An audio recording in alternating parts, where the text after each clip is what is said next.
And obviously, Congress and the courts have a role in checking this type of executive abuse. Yeah, you would think, yes. Yeah. How would you rate the performance of Congress? Well, I guess I just did, right?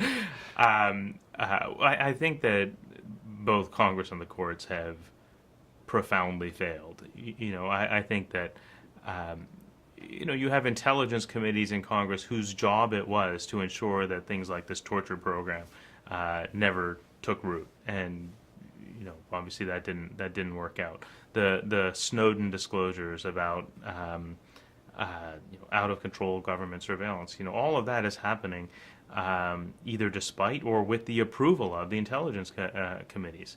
And I think that on the armed services side, I think that the record is a little bit better. But the armed services committees too, a lot of the prisoner abuse could have been prevented had those committees been doing a better job earlier on. And the courts, there's been a lot of activity in the courts. There's a lot of, thousands of briefs have been filed, hundreds of them by the ACLU, and hundreds of them by the government, about national security policy since 9/11. But virtually every case has been litigated over a threshold issue. It's been, the cases have been thrown out on state secrets grounds, on immunity grounds, on standing grounds, on political question grounds. These are all threshold doctrines. And when a case is thrown out on a threshold doctrine, it means that the court doesn't actually address the merits of the policy. And almost without exception, the courts have refused to engage with the merits of the policies. The courts have essentially left it to the political branches to decide what the policies should be. And that's part of the reason we have, we had a rendition program, a torture program, we had warrantless wiretapping, all of these things which implicate, not just implicate civil liberties and human rights, but implicate the most profound, the most fundamental civil liberties and human rights. All of these policies were allowed to be put in place and allowed to flourish and expand by the courts. And how do we reassert democratic controls over the intelligence agencies when there is so much secrecy that blinds us to what's going on? And even with the torture program, there's now this conflict between the Senate Intelligence Committee and the CIA about what happened when and whether it was effective. That for the American public, how do we ever know what the truth is? Right. I mean, if there's a silver bullet, I don't know it.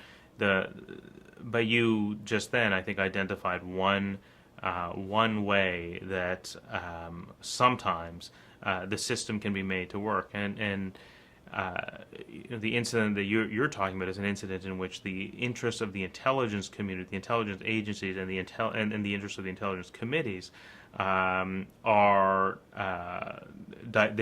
they diverge, and there's a way that's a very good thing. It's to the extent that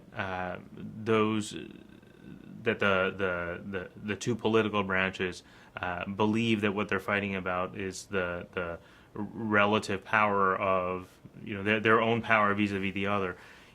Sometimes good things happen because of those kinds of fights, right? And the same thing happened in the Guantanamo cases, where the Supreme Court, I think, was essentially just asserting its prerogatives. It was just saying, you may be able to hold people indefinitely in Guantanamo, but you can't hold people indefinitely in Guantanamo without our involvement. First they said without the involvement of Congress, and then in the Boumediene case they said without the involvement of the courts.